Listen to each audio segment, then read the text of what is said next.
dia. Vamos lá então, turma.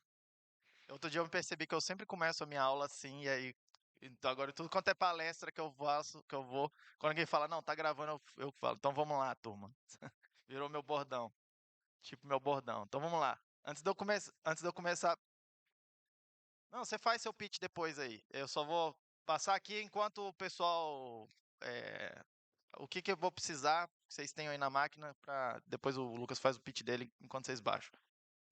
Eu vou precisar do Bitcoin Core, tá? Então, vou precisar a gente vai precisar do código-fonte de qualquer maneira, tá? Porque nessa pasta aqui, contrib, signet, vai ter o script que a gente vai usar para minerar os blocos na signet, tá? Então, de qualquer jeito, a gente vai precisar do código-fonte. E a gente vai precisar dos binários. Então, os binários, você pode, já que você vai baixar o código-fonte, compilar isso aqui, que eu normalmente faço. Compilar isso aqui, a gente vai precisar do Bitcoin D e do Bitcoin CLI, né? Do cliente e da interface de comando dele, tá? Mas também rola de vir aqui, pegar os binários no bitcoincore.org, download. Eu vou usar a versão 26, mas versão 27 dá na mesma, 27.1 eu nem vi o que teve de mudança. Eu acredito que a versão 25 também vai funcionar bem, eu acho que a partir da 24 para trás deve dar alguma coisa por causa da carteira antiga, tá? E para eu não precisar ficar cortando e colando pedacinho de JSON o tempo todo na linha de comando, eu vou usar em dois comandos ali o JQ na linha de comando. Então, um apt-get install JQ deve ter em todos os Linux aí, fácil de pegar. Beleza. Agora o Lucas quer esperar o pitch dele enquanto vocês baixam isso. Eu não sei o que é TeamViewer.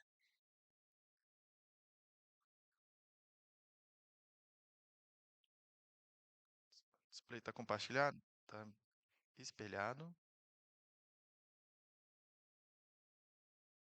Beleza. Pode sentar a ficha, Lucas? Como é que tá? Pode sentar a ficha? Então tá bom. Pessoal, então bem-vindos ao workshop de Signet que eu ofereci aqui para o Lucas. Meu nome é Edil Medeiros, sou professor na Universidade de Brasília há aproximadamente 13 anos. Eu trabalho principalmente com os cursos de engenharia, né? Engenharia elétrica, engenharia de computação, engenharia mecatrônica, engenharia de redes. Então é mais ou menos esse o público que eu atendo lá em Brasília. Minha especialidade, minha área de origem mesmo é em microeletrônica analógica, mas desde mais ou menos 2015, 2016, eu migrei muito mais para a área de computação. Depois que eu fui fazer parte do meu doutorado na Suécia, eu trabalhei num grupo de sistemas embarcados. E lá eles trabalhavam com programação funcional, então comecei a estudar muito mais sobre linguagem de programação, teoria de computação em si. Tá? É, eu, eu estudo Bitcoin desde mais ou menos 2012, mais ou menos, quando eu fundei lá em Brasília um grupo de estudos de economia austríaca. Mas para mim ainda era basicamente um fenômeno monetário, assim, um grande experimento com dinheiro, né? E eu resolvi estudar o protocolo em si, né? As tecnologias envolvidas. Tem mais ou menos um ano. Eu ainda estou tentando encontrar meu caminho, tá? Estou bastante focado em tentar contribuir, principalmente com o Bitcoin Core. E estou começando a orientar alguns trabalhos na universidade, disciplina de Bitcoin em si. Agora que eu percebi que isso aqui não está funcionando, então deixa para lá. Disciplina de Bitcoin em si, tem alguns alunos começando trabalho de Bitcoin com hardware ou com programação funcional. Então, assim, estou tentando explorar também novas ideias dentro desse ambiente, tentando encontrar o que que seria a fronteira ali do conhecimento, o que dá para ajudar a expandir, né?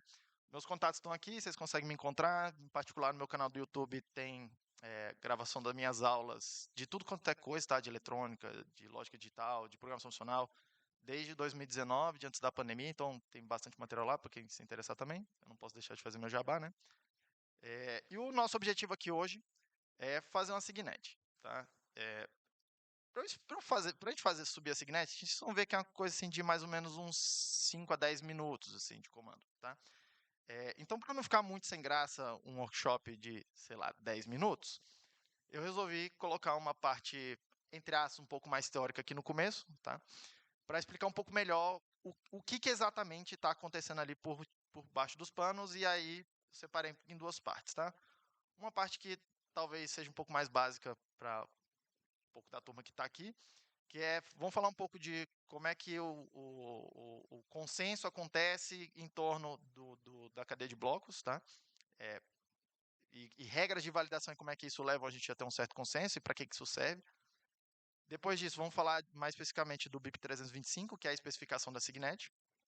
Tá? E aí aqui talvez seja um pouco mais novidade até para quem é avançado. Acho que ninguém lê esse BIP aqui, tá? Porque ele é meio muito específico assim para quem vai implementar a coisa da Signet. E aí depois a gente passa para uma parte mais, como é que eu posso chamar? Um pouco mais prática de, tá bom, então vamos começar a digitar os comandos, tá? Se alguém já quiser pegar aí o endereço de onde é que vão estar os comandos que eu vou usar na linha de comando, acho que facilita fazer um copia e cola. Então, acho que todo mundo pode abrir esse link aí, já deixar mais ou menos preparado. Na hora que aparecer ele ali de novo, na hora que eu for usar ele de novo, eu boto de novo o QR Code na tela e esse endereço aí, tá? edu.com.br/Signet Workshop Casa 21. Você precisa digitar esse link todo aí, porque não tem nenhum link na minha página especificamente para ele. Todo mundo bem? Então, beleza, vamos começar bem do começo, tá? Assim, eu tenho uma certa. Eu nunca sei onde começar a falar. Várias pessoas reclamam comigo que eu começo muito atrás, mas é um certo ar professoral, mas eu vou tentar ir de, sei lá, de 0 a 100 o mais rápido possível, tá? E aí vocês vão me calibrando aqui. Inclusive, eu prefiro que vocês me interrompam enquanto eu estou falando do que eu falar horas e horas e horas, porque eu sou professor, eu tenho a capacidade de falar por horas e horas sem parar. E eu não me canso, tá? Então, assim, eu realmente prefiro sim, que as pessoas com quem eu estou falando vão calibrando para eu poder entender o que está acontecendo. Tudo bem? Então vamos lá. Bitcoin no fundo, é um protocolo de comunicação para a gente trocar mensagens. Tá? Não é nada mais do que isso, né? Assim, falando bem raw, é isso. Tá? É um protocolo de troca de mensagens. Não é muito diferente de entre aspas, no WhatsApp da vida, que eu mando uma mensagem para alguém. Tá? Assim, não tem nada muito diferente disso. Só que ele é um protocolo construído com uma função bastante especial, que é ser uma das partes, ser uma metade de uma transação econômica. Tá? E isso daqui ele está tentando fazer às vezes do dinheiro. Tá? O dinheiro é sempre metade de uma transação econômica. Eu te dou dinheiro, você me dá alguma coisa em troca no mundo físico. Né? A transação econômica. No caso aqui eu tenho o Alice tentando pagar 0,1 Bitcoin por algumas cenouras. E o Bob me dando cenouras em troca de 0,1 Bitcoin. São cenouras muito caras ou uma quantidade muito grande de cenouras. Mas por enquanto isso não é. Talvez várias e várias toneladas de cenouras, né? Ou vários e vários anos de várias safras de cenouras, talvez, né? Eu não sei dizer quanto que é o preço de uma tonelada de cenouras, mas tudo bem. E aí a gente começa a ter problemas que são mesmo os problemas do dinheiro, tá? Que é o seguinte: o Bob precisa ter alguma maneira de certificar de onde que a Alice tirou um certo valor para ele, que esse eu vou chamar de token aqui, mesmo sabendo que a comunidade Bitcoin não gosta dessa palavra token, tá? Mas esse token, alguma coisa, no nosso caso aqui, uma mensagem eletrônica representando uma certa cadeia de valor, tá? Uma certa quantidade de valor, ele precisa ter alguma forma de olhar e falar assim, tá, mas de onde que veio esse, entre aspas, valor que ela está tentando me passar agora, tá?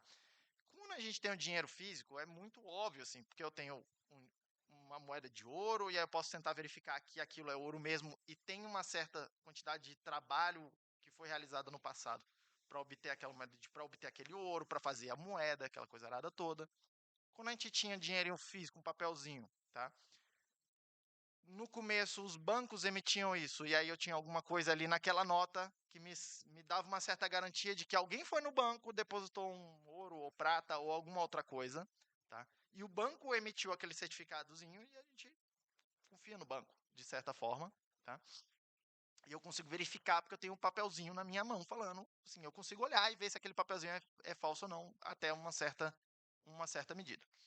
Mas aqui a gente não tem nenhum papelzinho mais e, assim, não tem nada físico mais envolvido, né? E esse não é um problema Bitcoin. É, a- assim, hoje a maior parte do dinheiro é dinheiro eletrônico, seja Bitcoin ou dinheiro fiat ou qualquer outro dinheiro, reais, dólares, o que quer que seja, né?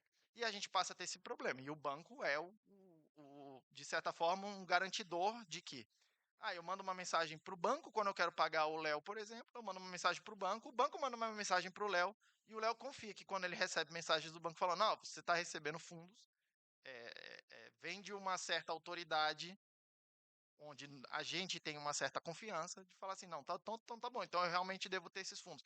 E esses fundos eles só servem para uma coisa, tá? Esses fundos servem para o Léo poder transmitir esses fundos para outra pessoa depois. E com Bitcoin é a mesma coisa, né? O problema é que aqui a gente não tem a gente quer tentar fazer um sistema sem um ponto central de falha que seria o banco, né? Então a grande pergunta aqui é, tá bom, como é que eu faço para o Bob ter acesso à cadeia de valor anterior à hélice até ela, para ele conseguir verificar, tá bom, de onde surgiu esse tokenzinho de valor que você está tentando transmitir para mim? E por que isso é importante? Porque se eu, de alguma forma, eu não confiar nisso daqui, eu tenho uma certa perspectiva de que outras pessoas não vão confiar na hora que eu tentar passar esse token de valor para frente. E essa é a única função dele. Essa é a única função, entre aspas, do dinheiro, né? Os economistas não gostam, os meus colegas economistas não gostam quando eu falo isso, mas o dinheiro só serve para uma coisa, que é para você passar para frente, certo? Só serve para uma coisa, tá? No fringir dos ovos, participar de uma certa transação econômica. Uma das soluções que a gente faz aqui é todas essas mensagens que são trocadas, a ideia é que todo mundo vai ter acesso a todas essas mensagens, tá? E aí, se o Bob viu a mensagem anterior aqui do Ninja, ele consegue validar essa mensagem anterior e falar assim, parece que tá ok essa daqui. Ele consegue validar essa mensagem da hélice e consegue ver, olhar e falar assim, não, parece que a hélice está tentando gastar algo que de fato é dela, de fato ela obteve de modo legítimo, e eu estou tentando obter também de modo legítimo como contrapartida de uma transação econômica, tá? E aí o problema, até aqui tudo bem, é relativamente fácil, é só todo mundo ver todas as mensagens. Só que um problema acontece, e só isso não é suficiente, tá? Porque a hélice ela pode estar tentando criar transações tanto para o Bob quanto para o Charlie ao mesmo tempo, simultaneamente, tá? Quando eu digo simultaneamente, não necessariamente ao mesmo tempo, tá? Mas pode ser que ela esteja transmitindo uma certa mensagem para o Bob e não transmitiu essa mensagem para todo mundo na rede. Então o Bob está vendo isso. Ele viu as outras mensagens, a outra mensagem do Índia, e ele consegue validar essa coisa. Ele tem informação para isso. Mas ele não está vendo uma outra transmissão que pode estar acontecendo aqui para o Charlie, só para ele. Tá? E ele está vendo a transmissão do Ninja e não está vendo a do Bob. Tá? Então, claramente aqui a Alice está tentando fazer alguma coisa meio escusa. Tá? Ela está tentando gastar uma moeda duas vezes. Né? Esse é o problema do gasto duplo. E aí o que a gente precisa aqui nesse caso não é simplesmente conseguir ver todas as transações. Porque mesmo que o Bob visse todas essas três mensagens e o Charlie visse essas três mensagens, a gente tem um outro problema que é como que eu decido qual é a mensagem que a gente vai aceitar como válida nessa rede? É a do Bob ou é a do Charlie? Tá? Se elas são simultâneas, a gente precisa de um certo critério para falar assim, não, essa daqui gastou primeiro, então eu vou invalidar a segunda. Ou então, a segunda vai ser a válida e eu estou invalidando a primeira. Eu preciso de algo mais. Eu preciso de um critério de ordenamento dessas transações. Tá? E no protocolo do Bitcoin, a transação ela não carrega nenhuma informação de tempo consigo. Né? Essa daqui é uma certa transação que está aí na blockchain, não me lembro mais por que eu peguei ela, eu sempre uso ela como exemplo. Acho que eu tirei do livro do Mastering Bitcoin e alguma das transações daquela que o Antonopoulos fez lá para botar no livro dele. Mas se a gente for olhar aqui, a transação é uma estrutura de dados que tem 4 campos. Tem um número de versão, um lock time, que não tem nada a ver com o tempo da transação, né? Tem a ver com uma certa validade dela no futuro. Tem um vetor de entradas que me diz quais são os, entre aspas, tokens, as moedas que eu estou tentando gastar. E tem um vetor de saídas, que são as novas moedas que eu estou criando. E esses scripts, o script public, de certa forma, uma forma de autenticação para os seus novos donos, dizendo quem são os seus novos donos na rede, né? Mas não tem nenhuma informação de tempo nessa coisa, tá? E o que a gente precisa é literalmente criar um certo relógio de forma que a rede tenha uma noção de tempo, de forma que esse protocolo tenha uma noção de tempo, tá? E essa para mim é a grande função de a gente ter a blockchain, que é a solução do Bitcoin, tá? Inclusive o white paper, o Satoshi nunca chamou isso aqui de blockchain, essa estrutura de dados. Ele chama de timestamp server, né? É um servidor de tempo, literalmente. Ele já tinha essa noção embutida. E aí, sei lá, por algum motivo a gente começou a olhar e falar, ah, não, é para segurança da rede, não sei o quê. Sim, tem esse aspecto, tá? Mas a principal função da blockchain não é garantir imutabilidade das transações. Não, não, não, não. A primeira função da blockchain, na minha concepção, é servir como um relógio para a rede inteira. E um relógio no seguinte sentido: cada transação agora vai ter uma ordem. Eu tenho uma noção de qual é a primeira, qual é a segunda, qual é a terceira, tá? E como é que isso vai funcionar? Eu tenho vários blocos. As transações que estão no, vamos chamar assim, no bloco N, elas são anteriores à transação do bloco seguinte, do bloco N mais um, que são anteriores a todas as transações que estão no bloco N mais 2. Tá? Então, a sequência dos blocos me dá uma noção de transações, mas cada bloco tem milhares de transações. E ali dentro do bloco, a ordem com que eu coloco elas num certo vetor ali de transações, vai me dar o ordenamento delas dentro desse bloco, intrabloco. Então, sei lá, no bloco 100.000, a primeira transação é a primeira daquelas ali. Depois eu tenho a segunda, depois eu tenho a terceira, depois eu tenho a quarta. Então eu passo a ter uma certa noção é quase como se, quase não, é como se eu tivesse uma régua de números inteiros e eu consigo falar, a transação número 100.000 é esta daqui. E agora ela é única e ela tem uma posição relativa no tempo em todas as outras. Tá? Se você quiser ser mais professoral, acho que pode ser um bom termo, talvez. Tá? Aí tem que passar o microfone aí. Agora já foi.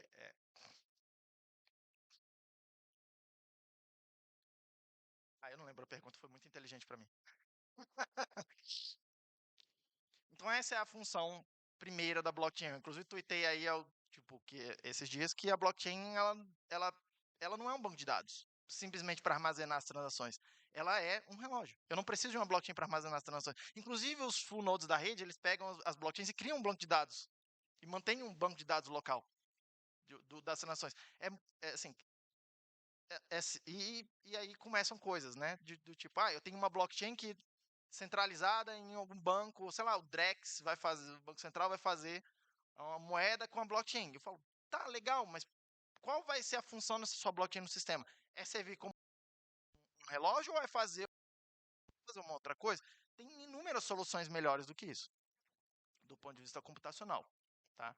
O que não tem talvez isso aqui seja a grande solução, é a gente criar essa noção de tempo num sistema que não tem uma noção de tempo, um servidor de tempo onde a gente possa ir lá e sincronizar essa coisa. E a gente colaborativamente vai construindo essa noção de tempo com as regras de construção dessa blockchain. Tá? Ok, então essa é a função da blockchain. A blockchain vai ser composta de blocos, é uma lista ligada de blocos, também é uma estrutura relativamente simples, tá? E cada bloco tem duas partes. Ele vai ter um cabeçalho que tem perdão, cada bloco vai ter esses campos aqui, tem alguns bytes falando assim, qual é o tamanho do bloco, quantos bytes tem aqui, tem um cabeçalho de exatamente 80 bytes, tem um contador de transações que me diz quantas transações estão armazenadas nesse bloco, nessa página de dados aqui, e aí tem de fato a lista de transações na ordem com que elas devem ser consideradas nesse nosso noção de tempo da rede agora. E aqui para o nosso workshop, o que mais me interessa é o que está guardado no header dessa transação. Tá? Eu tenho 6 informações guardadas nesse cabeçalho. Eu tenho um número de versão, que me diz uma certa semântica do que significam os dados que estão guardados ali dentro. Eu tenho o hash do bloco anterior, e aí isso aqui vai funcionar para a gente como, em primeiro lugar, um ponteiro para o bloco anterior, para eu poder falar assim, tá bom, qual que era a noção do meu passado imediato, certo? O bloco futuro vai ter um bloco,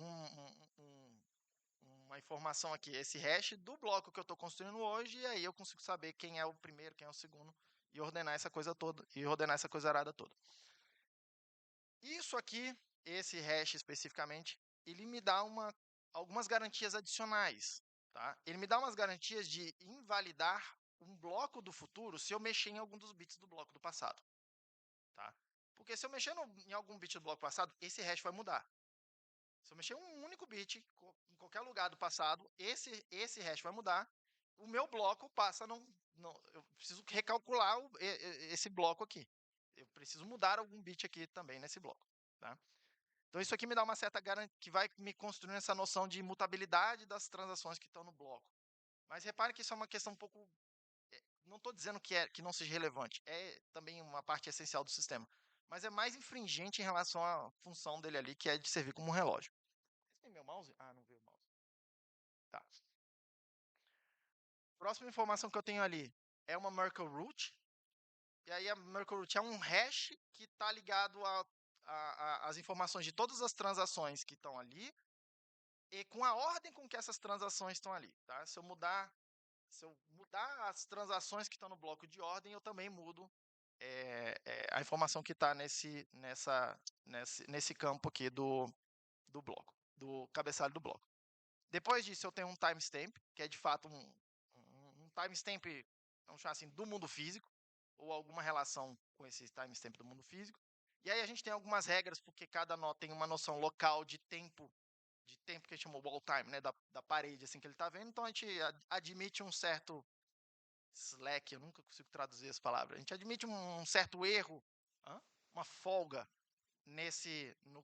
como é que vai ser construído esse timestamp, tá? Tanto para o passado quanto para o futuro.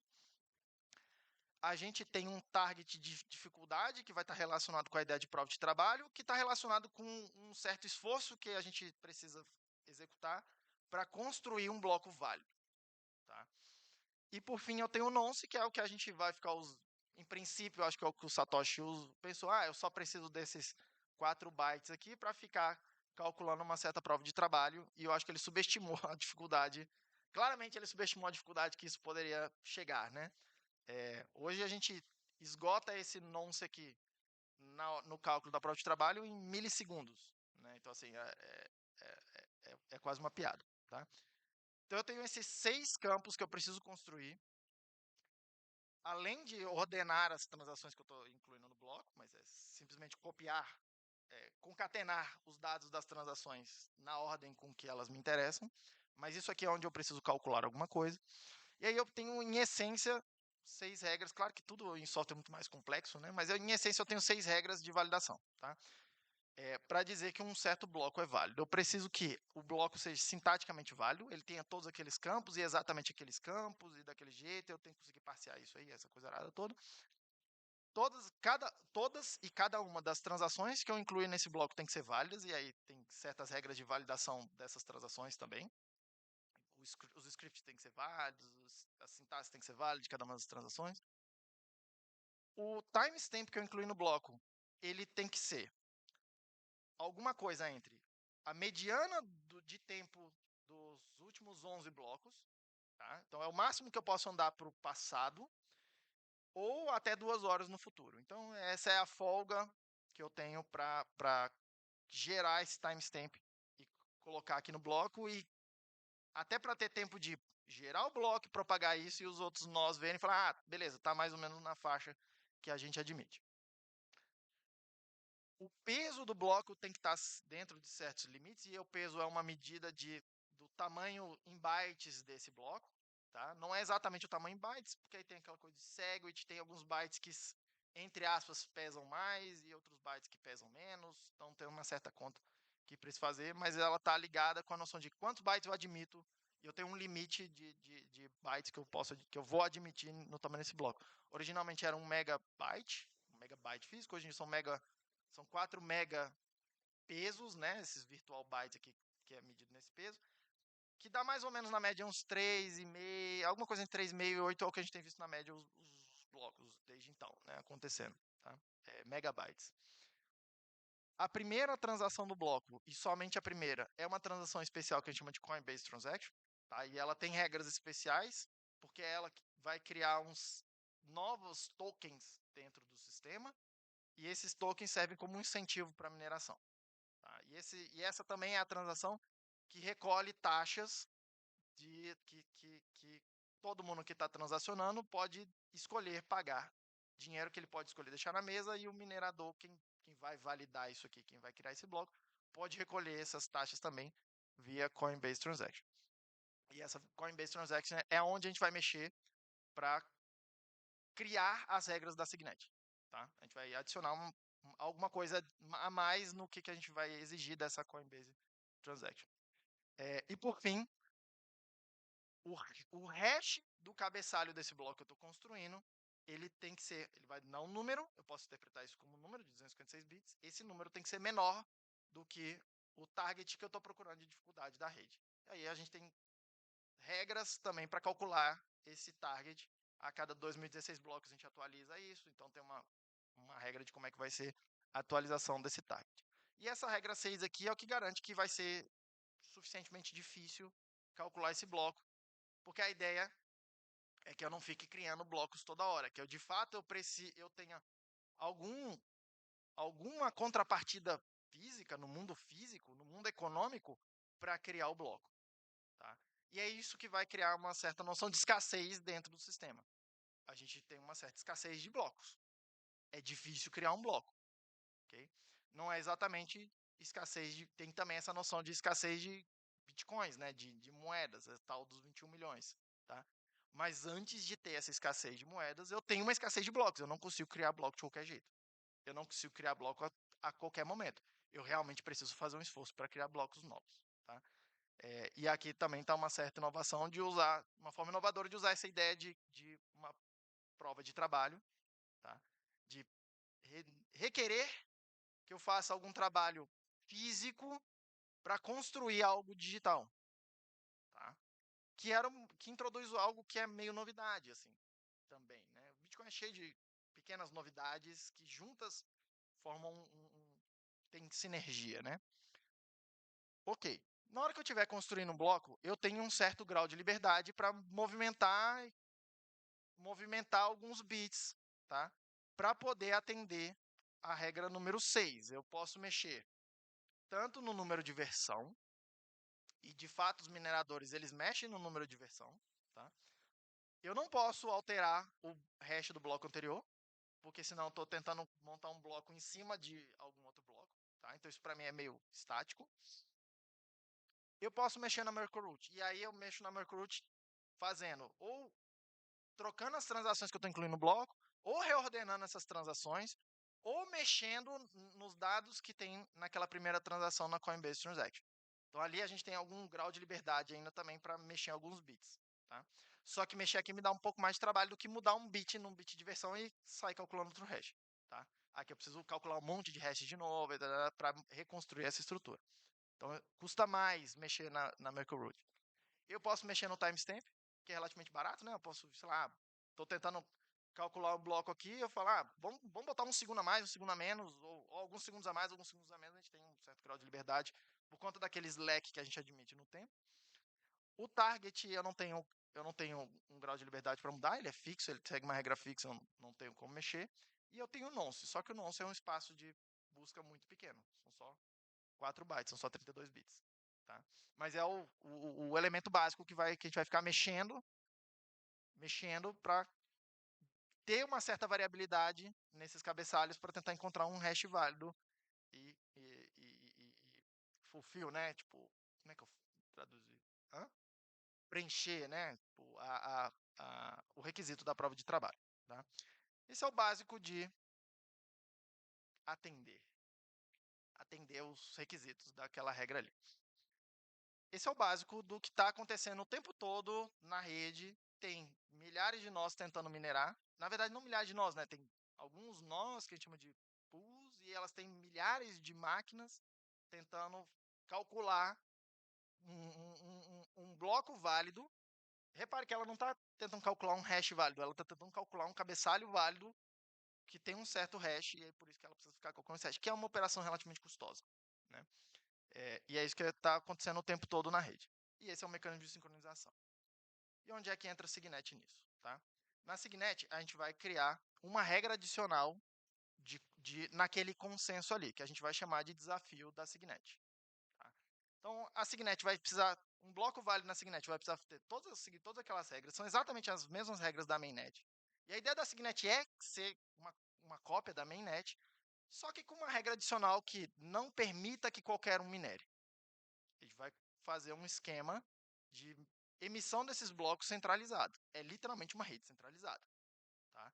E cada signet é uma signet única, porque cada signet vai ter o seu desafio, que determinados nós da rede vão conseguir minerar blocos, vão conseguir criar blocos válidos, ou não vão conseguir criar blocos válidos. Vai ter um certo mecanismo de autenticação. Tá? E aí, vocês são Bitcoiner também, vocês podem imaginar que um certo mecanismo de autenticação ele vai ter a ver com produzir algum tipo de assinatura digital para dizer que eu sou eu e eu estou autorizado a fazer alguma coisa na rede. No meu caso aqui, não só gastar tokens, mas emitir blocos também. Tá? Mas repare que eu preciso calcular a prova de trabalho, tudo aquilo ali precisa acontecer. Mas eu preciso ainda de um requisito adicional, que é resolver esse tal desafio. E a gente vai aqui com vocês, eu vou fazer um certo desafio, onde eu preciso apresentar uma certa assinatura digital, provar que eu sou eu. Mas esse desafio pode ser qualquer coisa, em princípio, tá? Inclusive, nenhum desafio. Um anyone can spend, por exemplo, né? Tipo assim, uma coisa falando, qualquer um pode vir aqui e minerar. Mas eu tenho uma regra adicional que eu preciso cumprir. Para entender onde é que vai entrar esses dados aí, como é que isso vai ser construído, eu quero revisar rapidamente um detalhe que tem no BIP 141, que é o BIP do Segwit. Tá? Lá no BIP do Segwit, ele criou requisitos adicionais do que tem que acontecer na Coinbase Transaction. Tá? E por que aconteceu isso? Porque no Segwit a gente está estendendo a estrutura de dados que a gente chama de transação. Vai ter um campo adicional, que é a witness. Certo? Só que essa coisa foi feita de tal forma que para ser um soft fork, um nó do passado que não entende Segwit, ele tem que conseguir ainda validar transações Segwit também e entender que elas são válidas. Tá? Para isso, tanto os blocos lá na Merkle Root, quanto as transações, esses nós antigos, eles não vão enxergar a witness. Então, a witness, por exemplo, não pode entrar na Merkle Root, no cálculo da Merkle Root. Porque senão, na hora que algum nó for validar, ele vai olhar e falar assim, eu calculei isso aqui, eu não vejo esse campo para mim da witness é transparente, mas alguém usou esses bits para calcular a Merkle Root, e a Merkle Root que eu estou vendo é inválida. E aí ele deveria rejeitar esse bloco que tem qualquer transação Segwit lá dentro, invalidaria um bloco. Então, o que se decidiu fazer? Não vamos incluir a witness no cálculo da Merkle Tree, como era antes. Tá? Só que seria interessante a gente fazer um commit, né? A gente, de alguma forma, ter uma estrutura que inclui esses dados da witness no bloco, em algum tipo de hash da mesma forma, para ter a mesma garantia de imutabilidade das transações, só que também na witness. Tá? E aí, como é que isso aqui é feito no Segwit? Na Coinbase Transaction, precisa ter uma saída, não importa qual delas, mas precisa ter uma saída com exatamente essa semântica aqui. Eu preciso ter um byte que é um op return, exatamente esse byte aqui, 6A. Depois disso, um byte falando para mim, eu vou fazer o push de 36 bytes a seguir. Que são os 36 bytes são 4 bytes, um header fixo, tá? Que foi, sei lá como foi escolhido isso aqui. E depois 32 bytes, que é o que ele vai chamar de commitment hash. E aí, se vocês forem ver ali no double SHA 256, está entrando um witness root hash, que é vamos chamar assim, uma Merkle Tree. É calculado exatamente igual a Merkle Tree, só que usando só as witness das transações. Tá? Então é como se eu estivesse construindo uma outra Merkle Tree só usando as witness.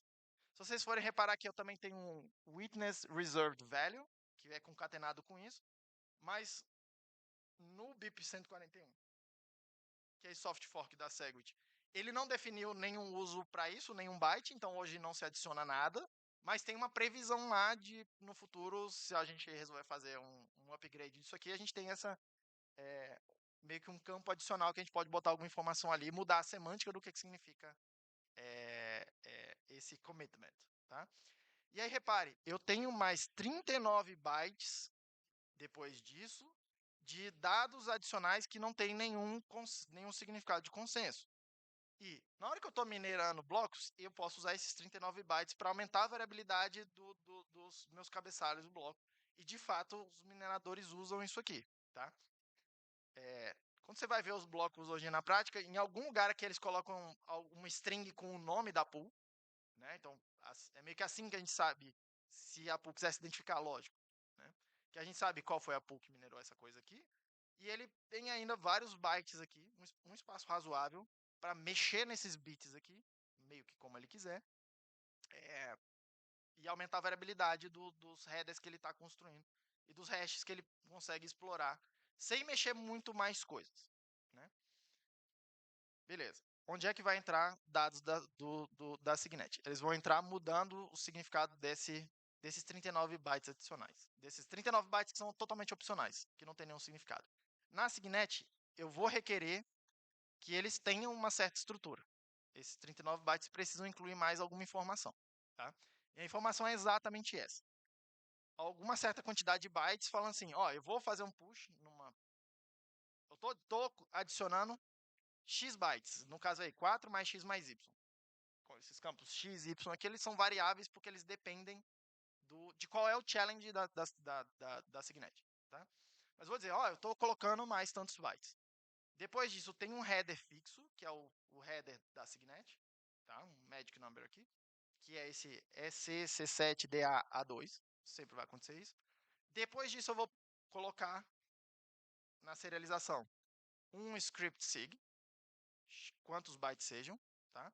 E uma witness, quantos bytes sejam necessários para isso, ok? E aí a pergunta passa a ser, como é que eu calculo esse script sig e esse script witness? Porque é aqui onde está o mecanismo de autenticação de quem pode minerar na Signet. Tá? Esse script sig e esse script witness, eles têm que ser construídos seguindo uma certa regra também. E a regra é a seguinte. Na hora que eu estiver minerando, eu vou criar duas transações virtuais, que elas não vão ser adicionadas ao bloco, mas elas precisam ser construídas e elas precisam ser validadas. Tá? A primeira delas é essa daqui. É uma transação fixa, e aí reparem que tem lá número de versão 0, lock time 0, tem uma entrada somente, a entrada são exatamente esses dados aqui. Tá? Repare que entram dados relativos a informações daquele bloco que eu estou tentando construir. Esse número de versão é o número de versão do bloco que eu estou tentando construir. Esse hash previous block é o hash do bloco anterior, em cima do qual eu estou tentando construir o próximo. Tá? Então, isso aqui tem entrando informações do bloco que eu estou tentando construir, nessa transação aqui. A witness vazia, e eu tenho uma saída que tem valor de 0, e ela entra o challenge da Signet. E aí aqui começa a ficar mais claro, o que é esse challenge da Signet? É um script que trava uma transação. E o que é a solução do script do challenge da Signet? É o script sig que destrava essa transação específica aqui.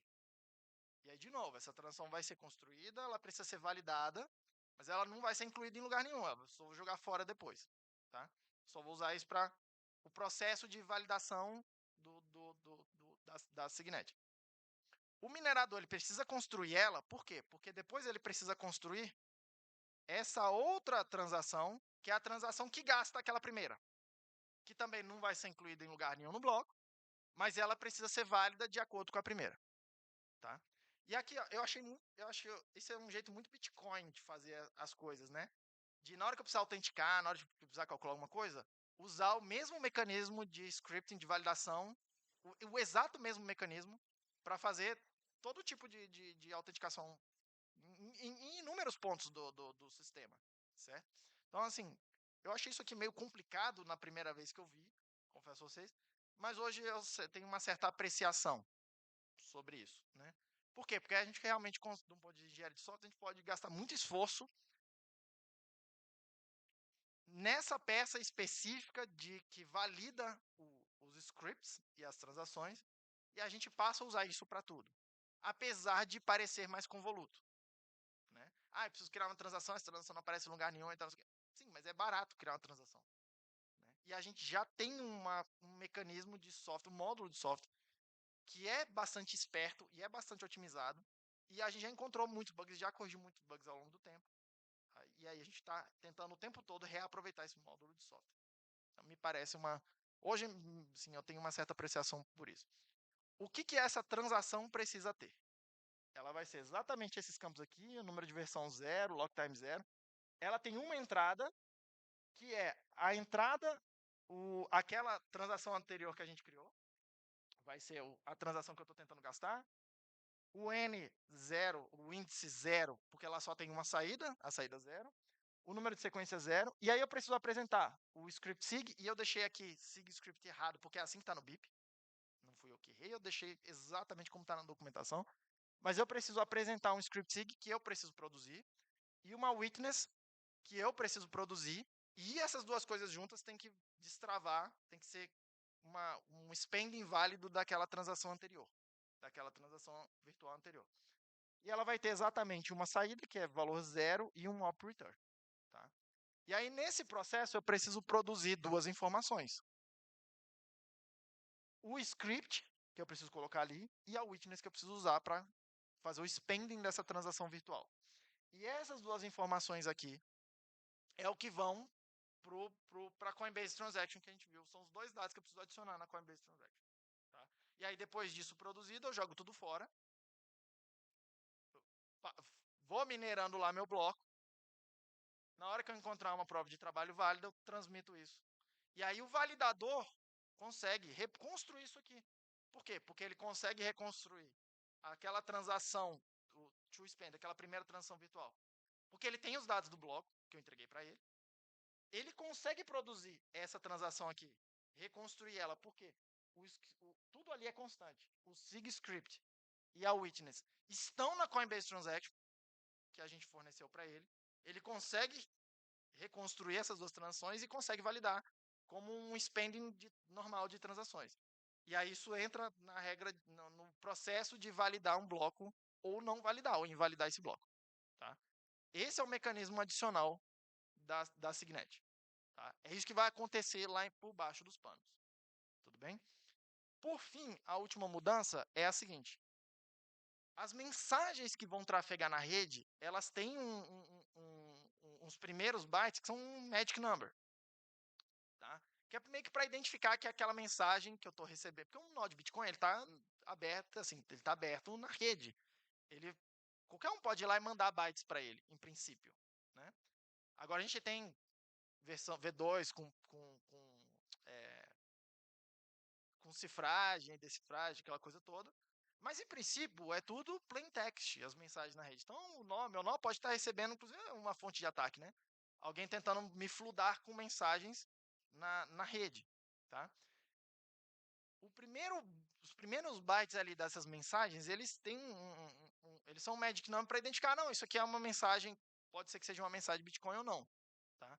E cada rede de Bitcoin, na mainnet, na testnet, tem alguma variação nesses primeiros bytes, tá? E aqui na Signet, o que a gente vai fazer? Reparem que não existe a Signet. Existe essa noção de Signet, e se eu mudar o challenge, eu mudo a Signet. Cada Signet é dependente, ela é determinada por aquele challenge. Tá?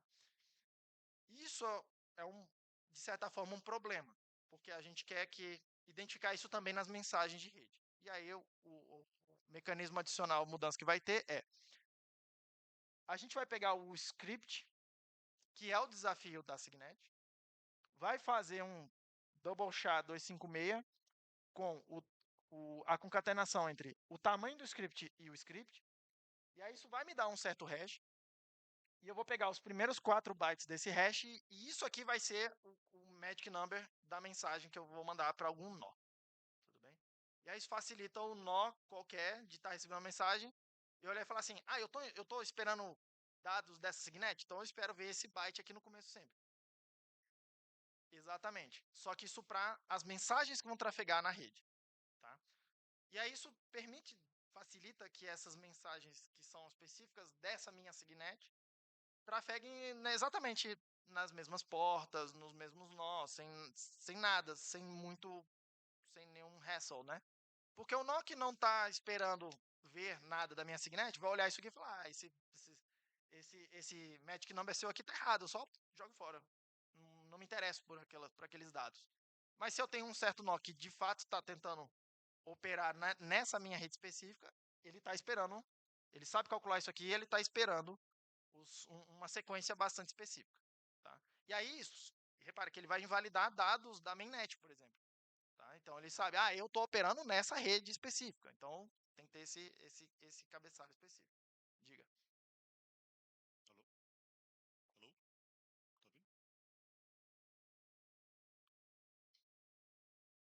Mas é por causa da gravação.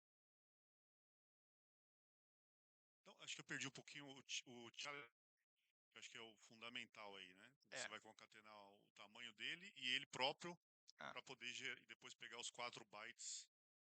Acho que eu perdi como é que ele é gerado. Esse como é que challenge ele é gerado? script. Quem é gerado? O challenge script. O challenge script ele é uma constante da Signet. Que é uma das informações que a gente vai produzir aqui é esse challenge. Tá? Uma vez produzir. Quem que gera esse script? Essa é a primeira. Acho que essa talvez seja a pergunta. A gente vai acordar um challenge script, é isso. Exatamente. Então, participantes de uma Signet, a gente vai acordar aqui, ó. Participantes, vamos utilizar esse challenge script. É isso. Exatamente. Quem participa dessa rede vai precisar colaborar para falar assim, todo mundo vai usar esse challenge aqui, tá? E esse challenge sendo um script, o que eu vou fazer com vocês é um script super simples, Segwit de uma transação P2W PKH, eu nunca sei os nomes das coisas. Hã? Pay to witness public key. Eu vou fazer uma transação public key hash. Eu vou fazer uma das transações mais simples com Segwit aqui, tá? Por questão de simplicidade. Mas nada impede. E aí isso vai querer dizer que eu que tenho uma chave privada que vai gerar essa pub key, que vai caracterizar essa transação, que vai estar nesse script aqui, tá? Só eu vou conseguir minerar isso. Se você quiser minerar na minha signet, eu preciso te dar minhas chaves privadas. Só que nada impede que a gente faça uma signet com multisig, por exemplo. Fala assim: nós somos 10 aqui, vamos fazer um multisig 1 de 10.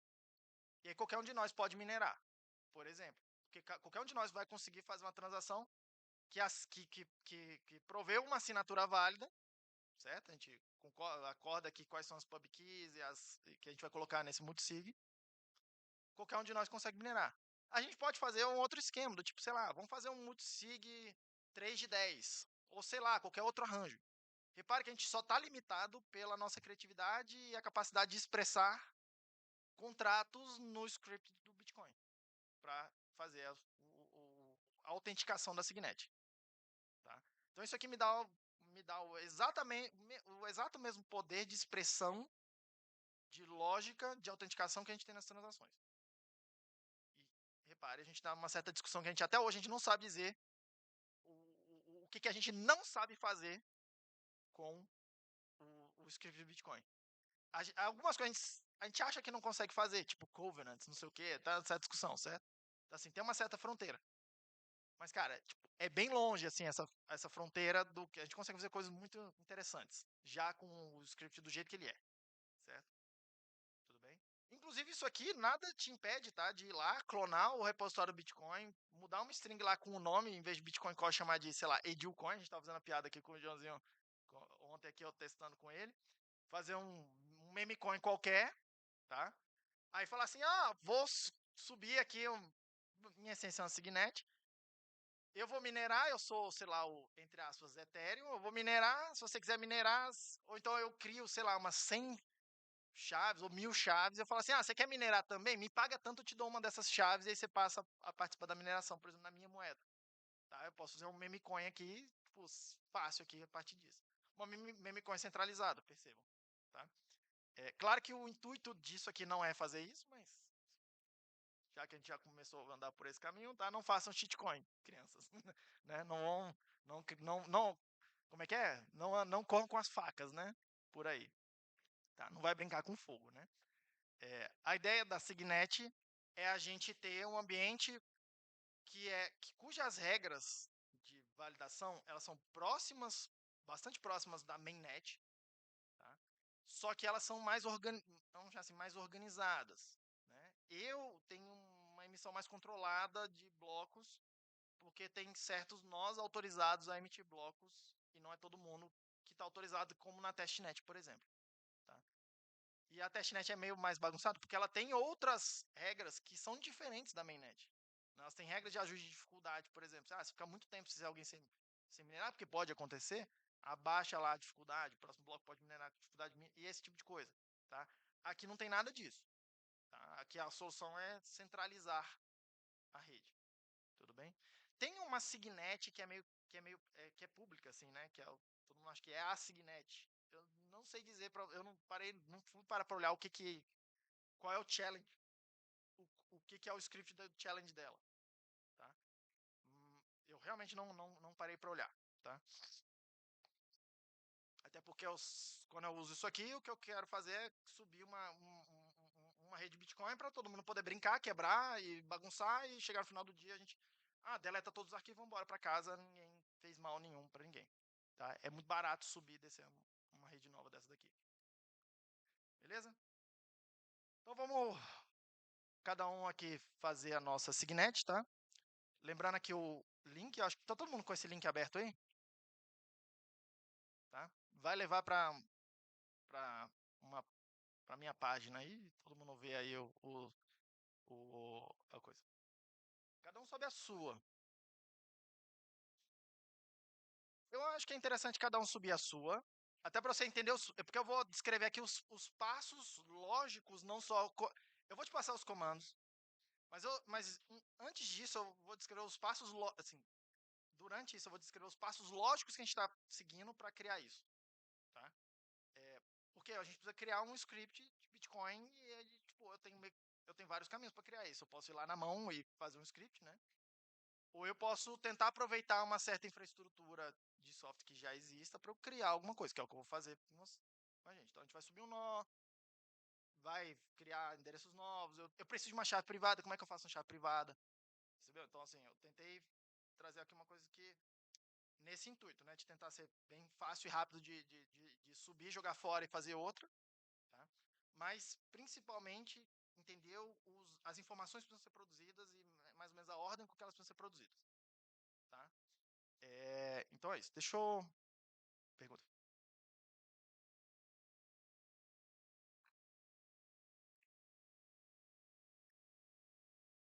Não sei. Tá ligado? Relação que você falou dos parâmetros padrão da Signet seria tem no arquivo chunk param cpp Isso. que já tem alguns parâmetros pré-definidos. Não sei se são esses parâmetros que já são usados. E uma delas é um challenge lá, né? Eu tô aqui tudo Mas é porque eu não preenchido. parei para ler o challenge dela significa. Que é um Ah, script de tá. Bitcoin.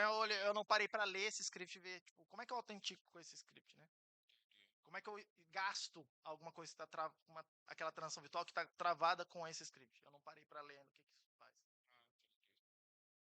Ah, entendi. Eu não sei dizer se tem, sei lá, 3 ou 4 players, sei lá, core devs ou qualquer outra coisa que são autorizados a minerar nessa Signet, por exemplo. Eu não sei se é assim. Entendeu? Que é o que eu imaginaria que seria. Mas sabe-se lá, né? Mas beleza. Deixa eu parar isso aqui. Vocês estão vendo? Não estão vendo minha tela, então eu quero mudar para cá. Deixa eu só espelhar minha tela para poder ver o que eu estou escrevendo também. Main display, mirror, built-in display. Estou vendo minha tela duplicada agora.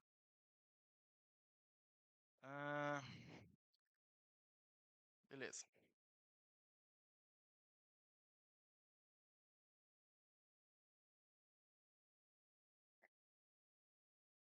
Então, beleza. Então, vamos lá. Primeira coisa, vamos criar, assim, eu gosto de começar com algumas preliminares, que é para uniformizar os comandos, porque eu preciso de paths e cada um baixou alguma coisa, instalou os binários aí em algum lugar diferente, tá? E aí meio que vira um certo caos, né? Então, vamos, assim, eu imagino que vocês já clonaram o repositório do Bitcoin, enquanto a gente estava falando aqui na, na apresentação dessa parte teórica, tá? Eu vou precisar de vou precisar não, mas eu acho que é uma boa prática a gente criar um diretório vazio agora, para na hora que a gente subir os nós aqui de Bitcoin, eles não sujarem outros data disks que vocês têm de mainnet ou qualquer outra coisa, tá? Então vou criar um signet datadir em algum lugar aí aqui na minha máquina, tá? Vou criar uma variável de ambiente para eu poder me referenciar a esse diretório aí, tá? Eu vou chamar aqui no meu de signet datadir. Aí você meio que pode dar o nome que você quiser. Signet datadir. E aí vou botar aqui, no meu caso, 2 development, Bitcoin, signet datadir. Vou criar essa primeira variável de ambiente, porque eu vou sempre direcionar meus nós aqui. Eu vou subir um nó de Bitcoin duas vezes, tá? Um primeiro na regtest e depois o outro na signet que a gente vai fazer. Eu vou direcionar eles para guardar os arquivos de estado sempre nesse diretório aqui. E procurar os arquivos de configuração nesse diretório aqui. Beleza? Tá todo mundo Linux aí, né? É porque eu fiz esse workshop em Brasília e tinha uma galera Windows e eu fiquei completamente perdido porque eu não faço a menor ideia de como é que faz essas coisas no Windows. Tá? Hã? Mas eu não faço a menor ideia. Beleza? Segunda coisa que eu vou fazer aqui, eu vou exportar uma variável que eu vou chamar de BTCPF e eu vou apontar ela para onde estão os binários do Bitcoin, tá? No meu caso, no meu caso aqui, eu vou apontar, nossa senhora, o lixão que veio. Eu vou apontar para o Bitcoin Core Source, que é porque eu instalei, assim, eu compilei os binários a partir do código-fonte. Eu particularmente estou usando a versão 26, tá? Mas não é um problema. Acho que a partir da versão 25, qualquer um aqui vai seguir esse mesmo procedimento, tá? Inclusive isso aqui é uma boa referência. Eu fiz um blog post. Por que eu comecei essa pesquisa aqui, tá? Tem uma página no Bitcoin Wiki, aquele wiki.bitcoin.it, alguma coisa assim, tá? Que explica como é que sobe uma signet, só que ele usa wallets legacy, tá? E aí a wallet legacy permite que você exporte uma chave privada. O problema é que nas wallets novas, por isso que eu tô falando, acho que a partir da versão 24 ou 25, o standard é o wallet com output descriptors, né? E o standard é não ter a wallet legacy, certo? E aí eu fiquei, cara, como é que eu faço esse diabo aqui? E aí meu objetivo foi tentar atualizar essa página da Wiki, tá? Assim, onde começou essa busca aqui de eu tentar fazer alguma coisa. Tudo bem? Sim, esse trabalho aqui, tá? Então, assim, o que eu vou fazer aqui vai funcionar com wallets novas, as wallets com output descriptors. Okay? Wallet legacy, você vai lá na Wiki do Bitcoin e vê como é que faz. É muito parecido, tá? Muito parecido, mas enfim. Eu vou apontar aqui uma variável de ambiente para o path onde está os meus binários. Todo mundo comigo? Posso para frente? Beleza. Ainda em preliminares, tá? Eu vou criar alguns alias e mais algumas variáveis de ambiente para eu digitar menos coisas depois no final. Então, o primeiro alias que eu vou fazer aqui é btcd. Vou criar um alias para o Bitcoin D, que é o cliente Bitcoin, o Node, tá? Para eu não precisar ficar chamando blá blá blá blá blá blá Bitcoin D traço datadir igual e aí aquele diretório que eu estou criando para ser o diretório de dados, tá? economiza um pouco na hora de escrever. Então, vou criar esse primeiro alias aqui. Talvez seja uma coisa que normalmente vocês já façam. Depois disso, eu vou fazer um alias, que é o... Eu costumo chamar de bcli, que é exatamente a mesma coisa, só que chamando a ferramenta de linha de comando, o RPC. Para eu não precisar passar para ele toda hora essa flag aí, datad, e mandar ele ler num diretório específico. Eu vou criar, aí isso aqui vai parecer uma baita besteira agora, mas vai resolver um problema que, assim, que no meu terminal dá o tempo todo e é meio intermitente, eu não consigo descobrir quando que acontece ou não. Que é, eu vou usar esse alias aqui específico, tá, o bcli, como parte de um outro comando maior na hora que eu for subir o script de mineração. E aí tem hora que o meu terminal, ele expande esse alias e aí o script funciona, é um script em Python. E aí o script funciona, mas tem, na maior parte do tempo, ele não expande sozinho, e aí ele só quebra o script Python, tá? Então eu vou criar uma variável de ambiente. Vou criar uma variável de ambiente com o mesmo conteúdo desse alias especificamente, porque a variável de ambiente sempre funciona. Estou chamando de bcli grande. Todo mundo comigo, né?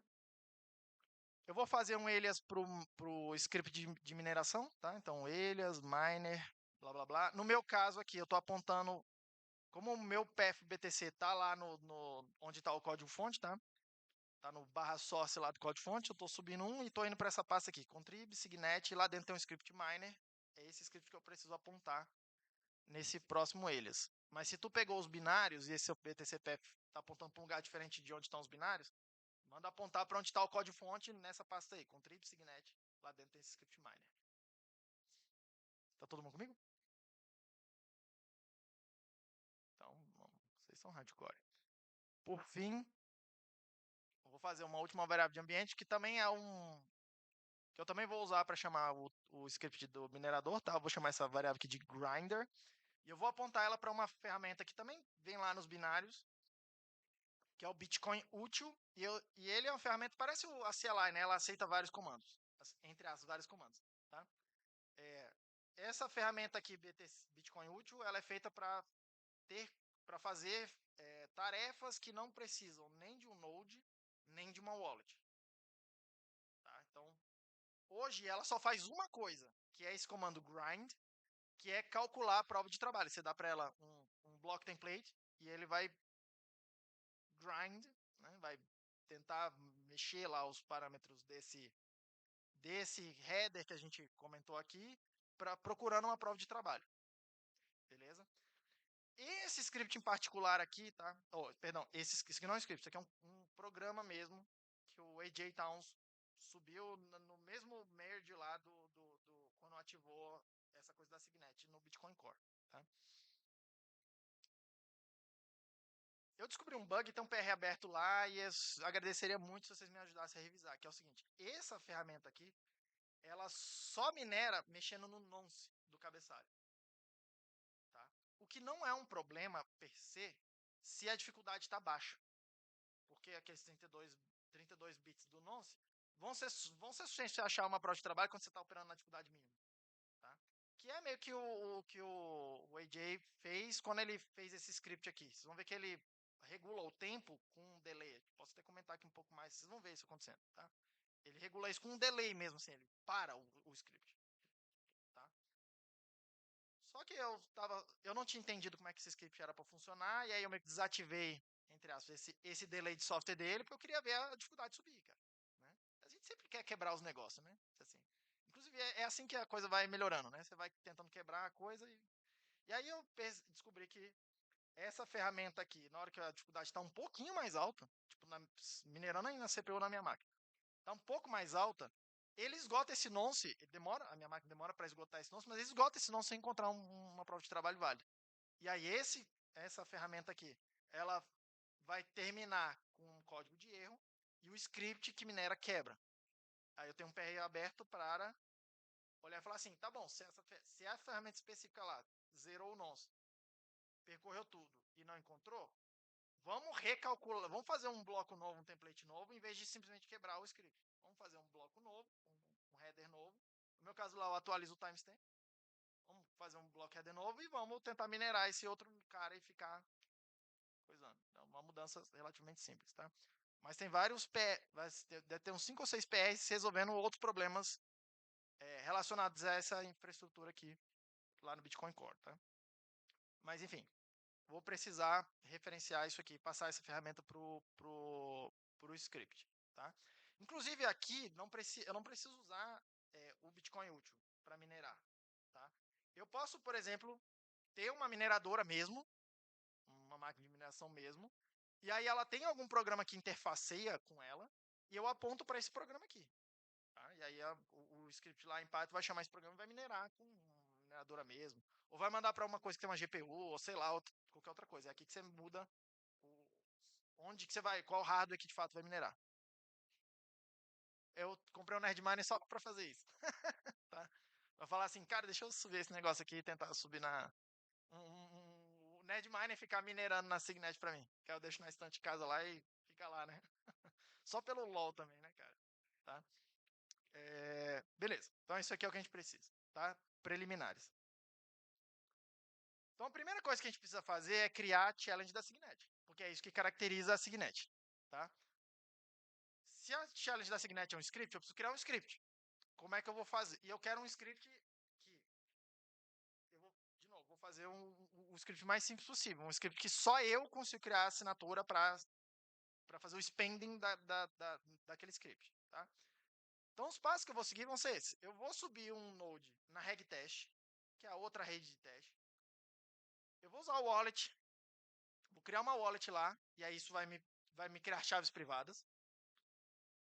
Daí, eu vou criar um endereço de Bitcoin lá na regtest, porque ela não se importa, né, com isso. Tá? Ela só se importa com eu ter uma chave privada, certo? A partir desse endereço de Bitcoin, eu vou calcular o script pubkey, inclusive a ferramenta já calcula para mim. Eu vou calcular o script pubkey. O script pubkey.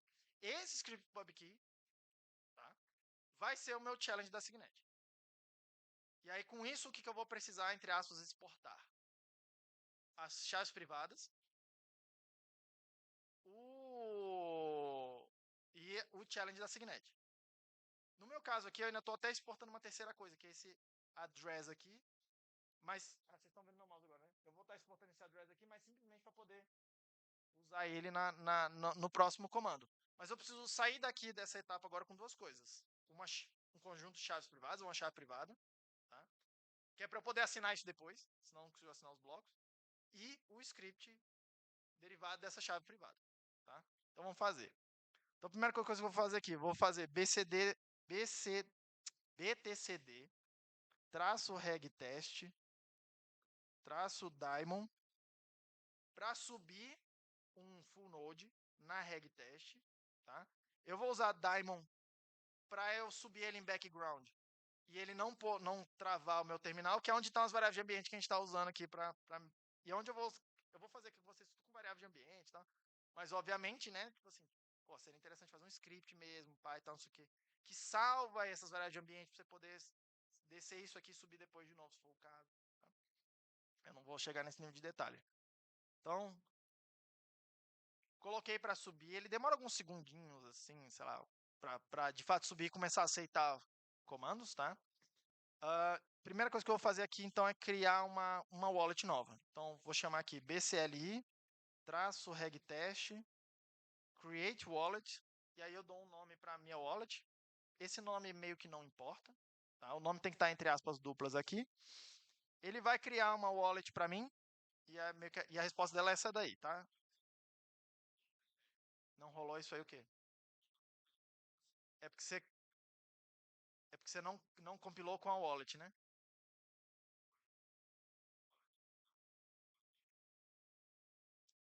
Ah, então tem que ver aí como é que habilita esse RPC aí, porque eu sempre compilo com a wallet e nunca tive esse problema. Quando compila sem a wallet, que é o standard, eu acho que é o standard hoje. Que estranho.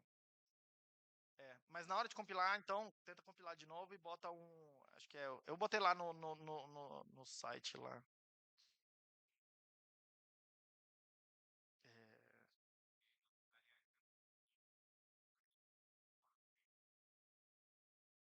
como é que é? Ah, não tinha visto. Depois eu corrijo aqui. Vamos ver. Mas dá um Enable Wallet lá pra ver se habilita. Mas esse aqui é um RPC da wallet. Se tiver sem a wallet, não vai funcionar mesmo. É, eu também acredito que era pra funcionar. Aí a gente tem que investigar. Tá comigo aí, João?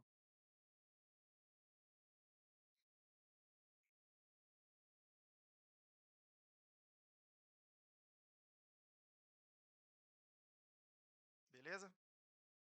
Criei a wallet. Então a primeira coisa que eu vou fazer aqui nessa wallet é exportar os descriptors dessa wallet, tá? Esses descriptors vão exportar várias chaves privadas, na verdade, né? É até interessante ver o que exporta ali, mas eu vou fazer isso com BCLI, regtest, list descriptors. Precisa desse argumento true aqui, que é para exportar chaves privadas, entre aspas, chaves privadas. E aí eu estou usando o JQ, estou jogando tudo isso aqui, isso aqui vai me dar um JSON. E aí eu estou usando o JQ para separar esse campo descriptors, que é um array lá no JSON, que tem vários descriptors. E eu estou guardando isso aqui numa variável de ambiente, que eu chamei de descriptors. Inclusive, descriptors. Eu vou dar um eco aqui, tá na gravação, vai ver minhas chaves privadas, mas como eu vou jogar fora isso aqui depois, não tem problema, tá?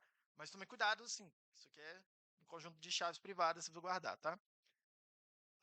Então ele vai, isso aqui é o que ele vai gerar. Cada um desses descritores aqui é para gerar transações de determinados tipos e essa coisa arada toda, tá? Então isso aqui é meio que a chave privada mais um caminho de derivação lá da carteira hierárquica para ir criando chaves e novos endereços, tá? É isso que os descriptors têm associados aqui. Deu certo aí, ô Fabrício? Beleza.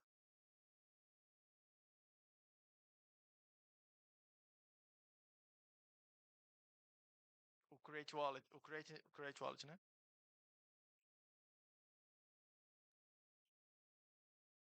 Subiu no regtest, cria a wallet nova. Tu tá na 27?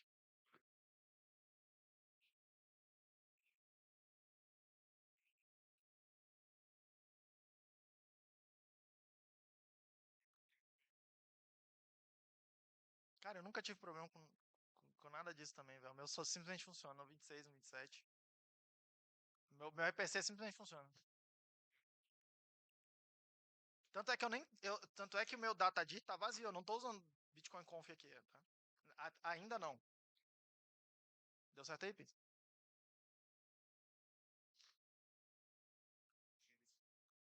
Hã?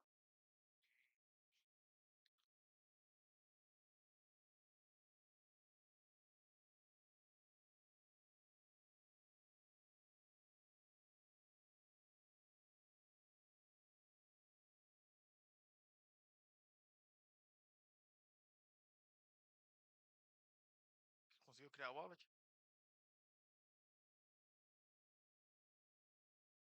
Acho que o Léo ali também. Eu vou pra frente. A próxima coisa aqui é exportar os descritores dessa wallet. Que a gente vai precisar importar isso aqui na wallet que vai rodar na Signet mesmo, pra gente assinar os blocos. Então tá em sync, né?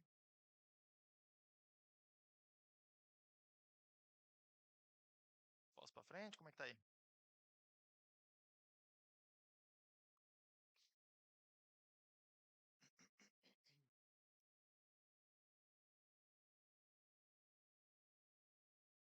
Conseguiu exportar isso aí? Se você der um eco nessa variável aí, é pra ter alguma coisa parecida com isso aqui. Claro, com suas chaves aí. Então vamos pra frente. A próxima coisa que eu quero fazer é criar um endereço novo usando uma dessas chaves aí, tá?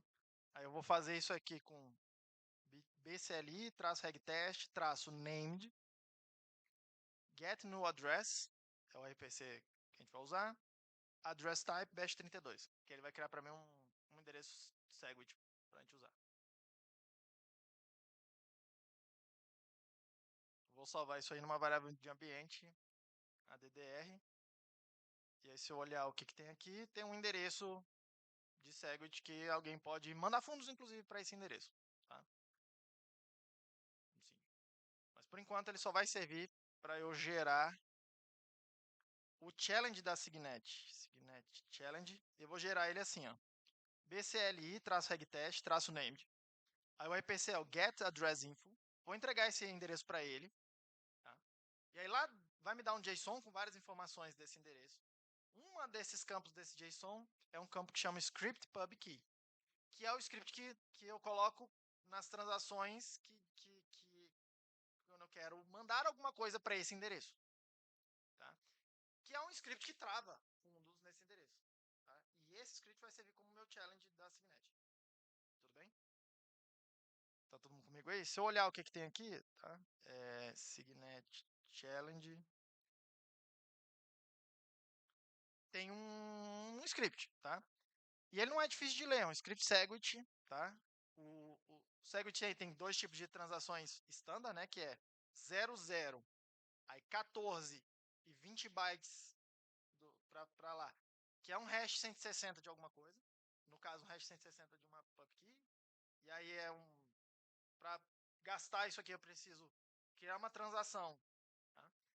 Que o script seg dele é vazio, na witness precisa ter a assinatura e precisa ter a pubkey. Certo? Que é isso que o signer lá na hora de emitir blocos vai fazer. Vai fazer um script vazio, vai assinar alguma coisa, aquela transação que a gente está fazendo lá, e vai calcular a pubkey, e ele sabe calcular a pubkey que eu tenho a chave, eu vou dar a chave para ele. Beleza? No final dos contos é isso. Mas aqui poderia ser qualquer script maluco que vocês puderem imaginar, tá? Quando eu fiz aqui lá em Brasília, alguém me perguntou se dá para usar Taproot aqui. A resposta é eu não sei. Eu imagino que sim, por quê?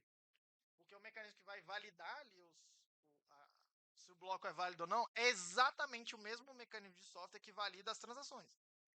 Então eu imagino que se eu meter uma transação Taproot aqui, tá? Pode ser que eu consiga. Eu acredito que eu consiga validar. Tá?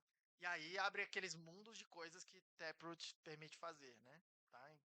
Inclusive multisig sem precisar revelar quem está participando, sabe? Tipo, várias coisas bastante interessantes. Eu acredito que sim, mas não explorei ainda o suficiente. Tá? Então, ó, o que eu tenho aqui, que é o que eu vou usar para subir de fato a Signet. Eu tenho o challenge, guardado numa variável de ambiente aqui. E eu tenho os descritores da minha carteira, que são o equivalente a uma chave privada. Tá? Feito isso, eu não preciso de mais nada aqui. Eu vou fazer bcli stop para parar o node da... Opa.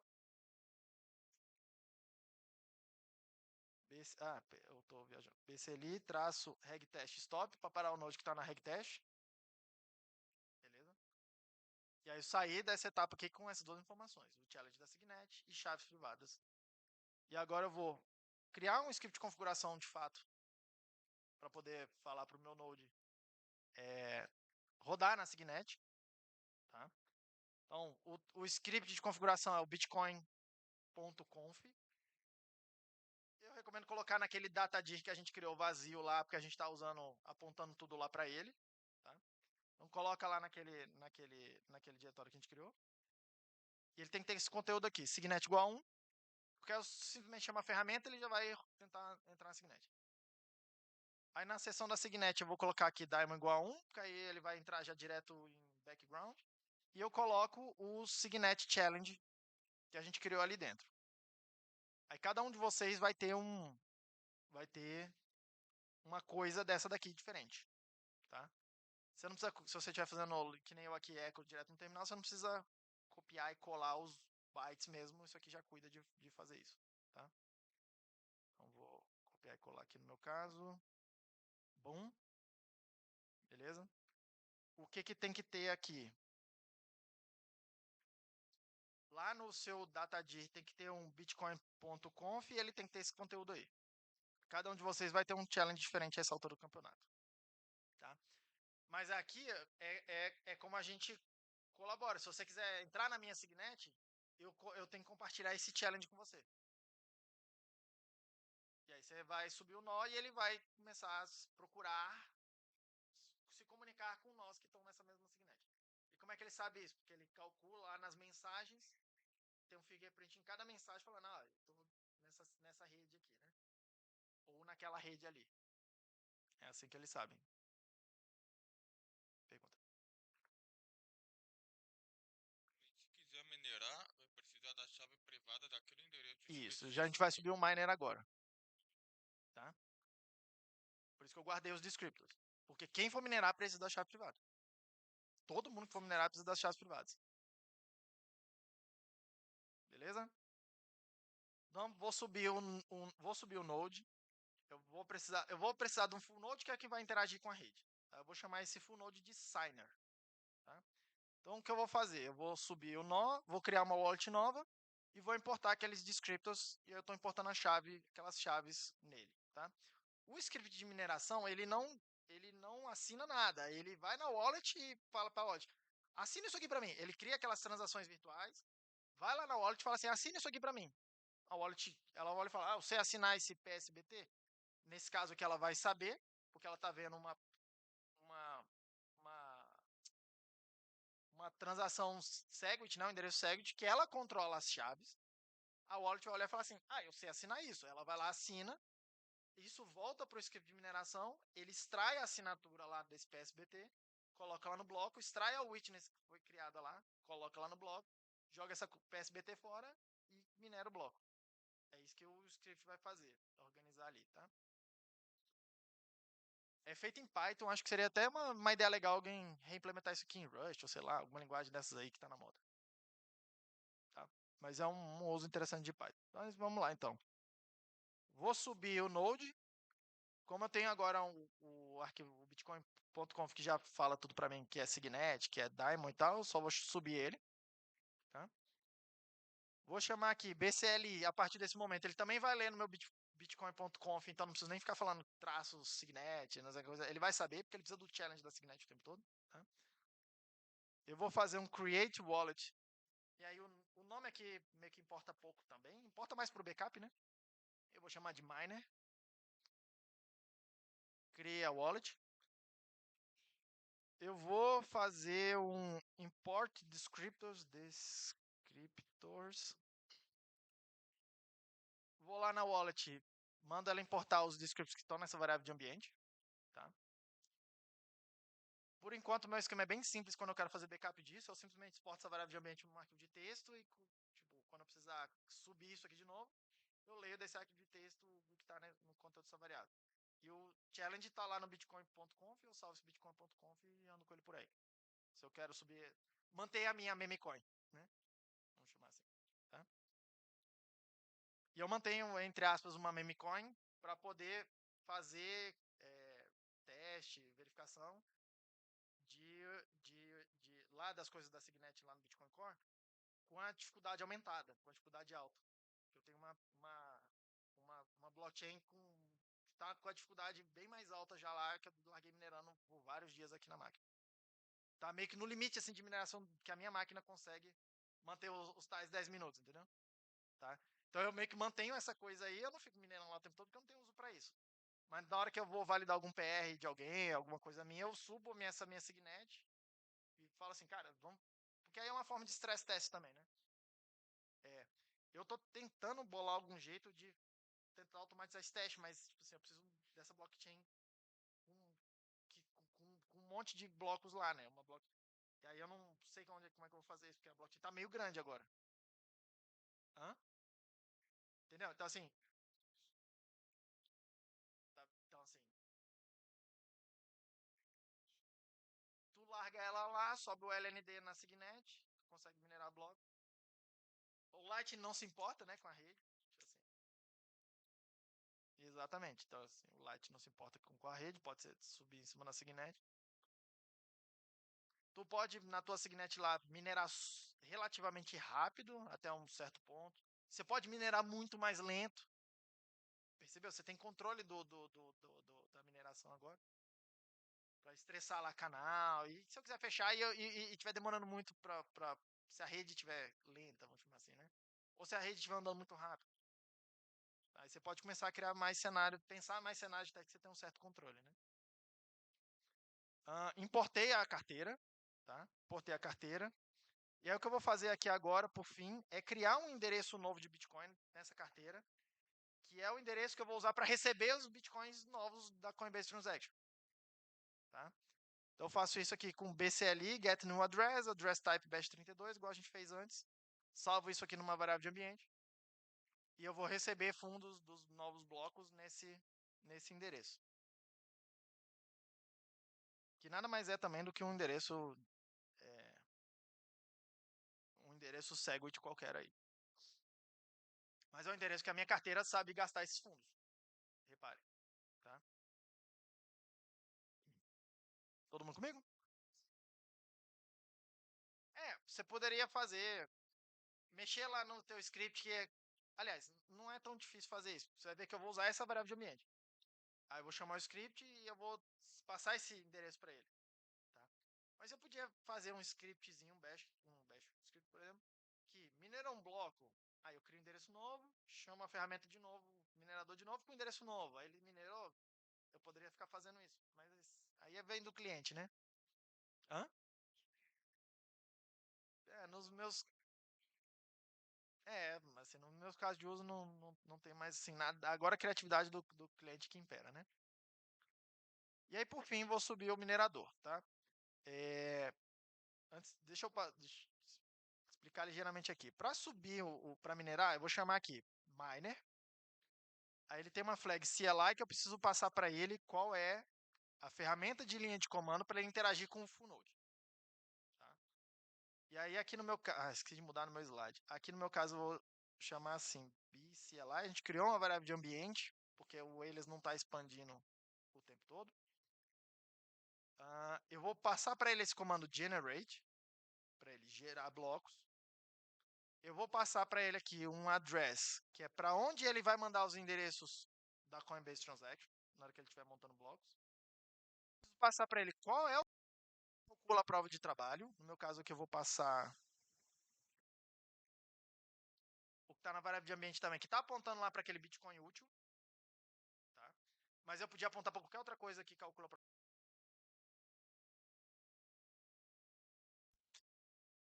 Em particular, eu estou passando essa flag aqui, min nbits, falando para ele, é para você calcular um bloco com a dificuldade mínima.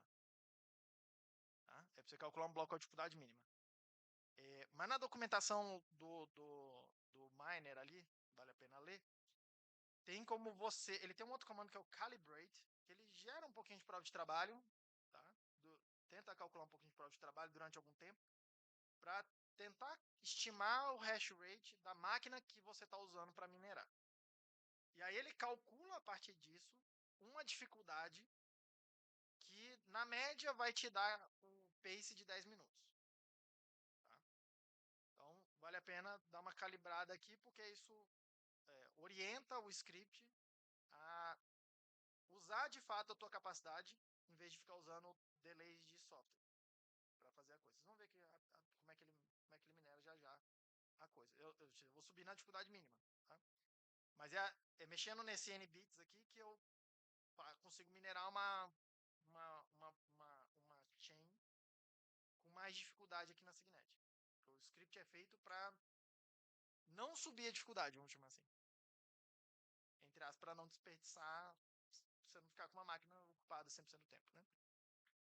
E aí eu tenho a primeira opção aqui, que é o set block time, e eu passo Nesse caso, como seria para se eu quisesse minerar a cada 1 minuto? a cada 1 minuto? É. Aí você tem que ir lá mexer no script. Para botar um delay diferente. Para ficar certinho a cada 1 minuto. Não teria um parâmetro para passar. Né? Então, isso aí é até uma discussão interessante. Lembra que a gente vai minerar a Signet com as mesmas regras da mainnet. E uma das regras é na média de 10 minutos dos blocos. Sim. Lembra disso? E ajusta a dificuldade a cada 2016 blocos. se a gente andou muito rápido por exemplo, se eu minerei nesses 2016 blocos, a cada 1 minuto, na hora que eu for calcular o ajuste de dificuldade, ele vai subir bastante a dificuldade.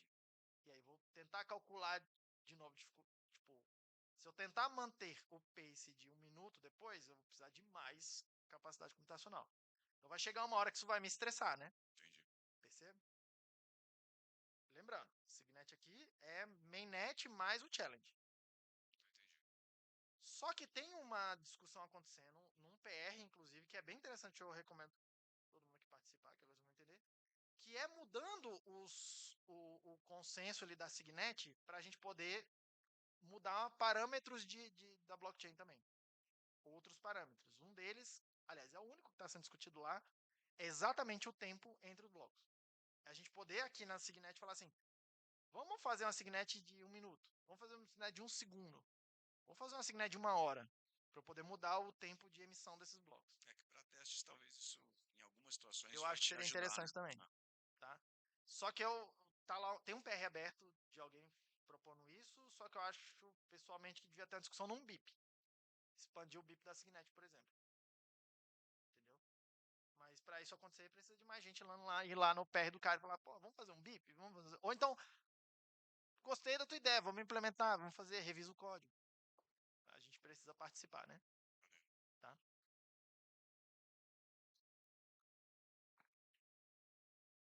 Só completando a pergunta, já existe uma Signet que já era de 1 minuto já, que é a Mutinenet. Eles que A fizeram Mutiny, esse né? PR que você mencionou, eles já eram de 1 Ah, minuto. é da Mutiny o cara que tá subindo lá? Eu não lembro quem era aqui, tá?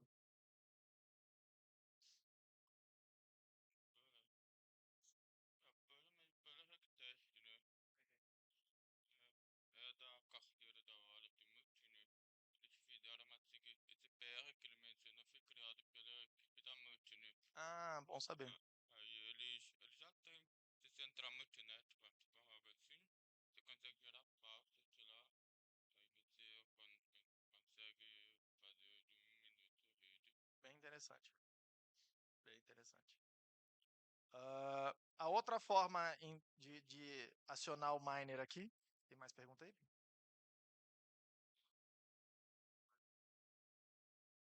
Foi?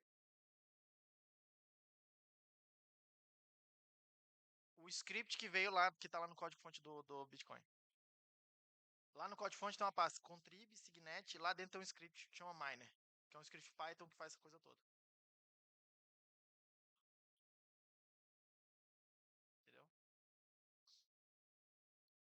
E aí tem o que eu vou fazer com vocês, eu vou usar essa opção, em vez de fazer um bloco só, eu vou fazer esse ongoing, que ele vai ficar tentando minerar a cada 10 minutos sem parar. Tudo bem? Então, deixa eu arrumar isso aqui também. Aqui. PCLI. Aqui. Opa. Aqui virou Grindr nesse meu setup. Precisa copiar ainda? No site só tá o de baixo. Eu só vou usar o de baixo. Eu botei os dois aqui porque o de cima minera um bloco só. O de baixo minera sem parar. Que é o que eu vou fazer aqui agora, tá? Hã? Gerou um bloco, né? Sim.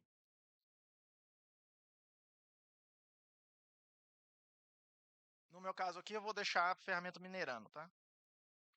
E aí vocês vão ver, olha aqui, rapidão, todo mundo aqui é interessante. O script ele vai tentar minerar os 100 primeiros blocos o mais rápido possível, tá? Que é o que ele está tentando fazer agora. Que é para quê? Para eu conseguir maturar logo a primeira Coinbase, né? Os primeiros moedas, para eu já ter moedas úteis para gastar aqui na minha Signet. Final de teste, né?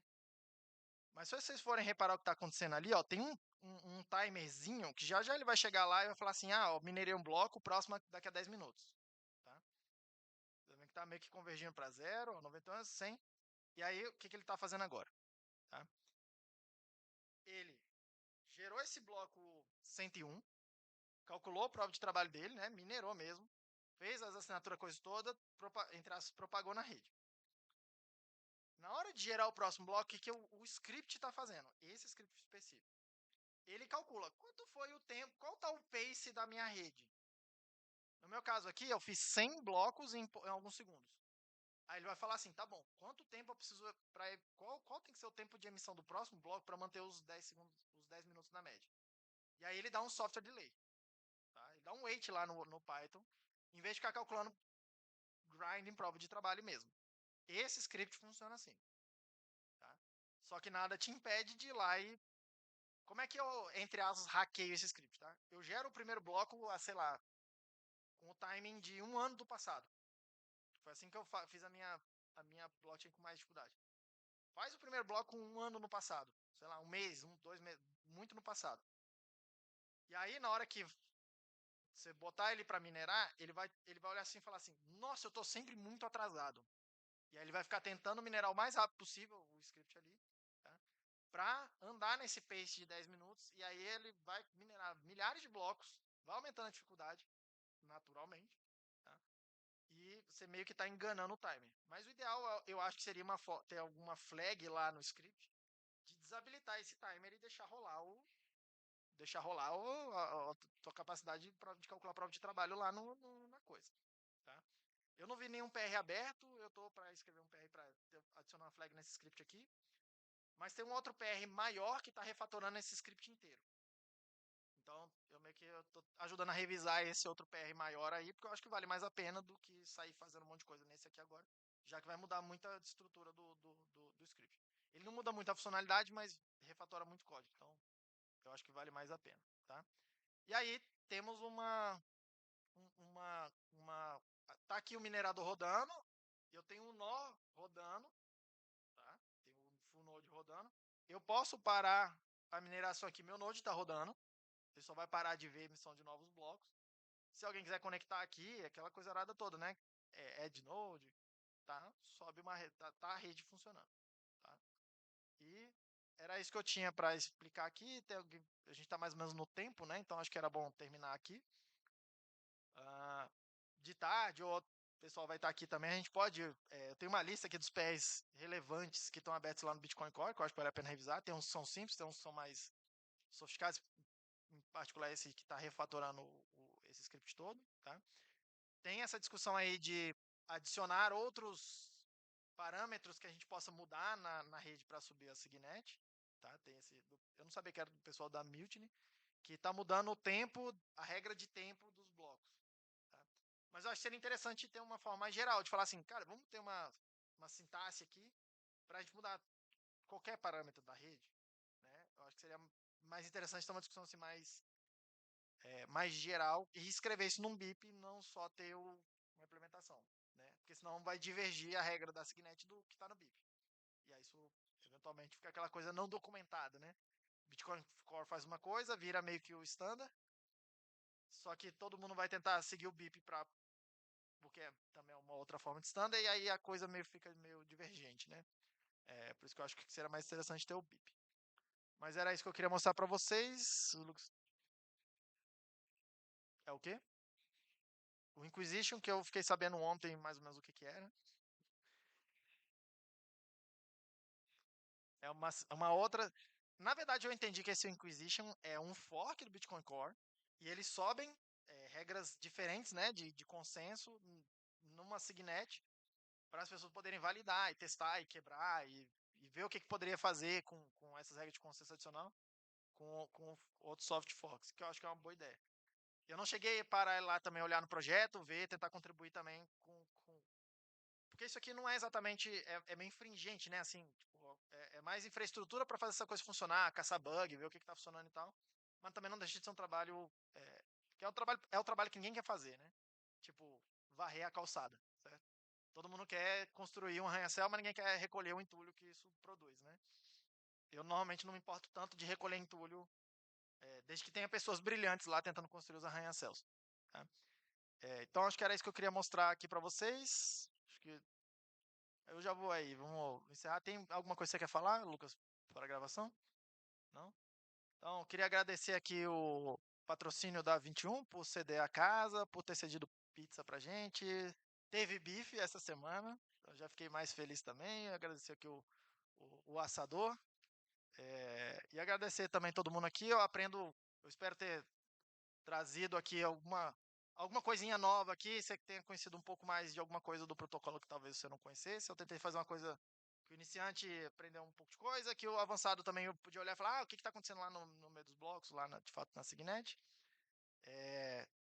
Tem a documentação escrita lá no meu site também, tem um blog post que tá mais detalhado esse processo todo aqui também, tá?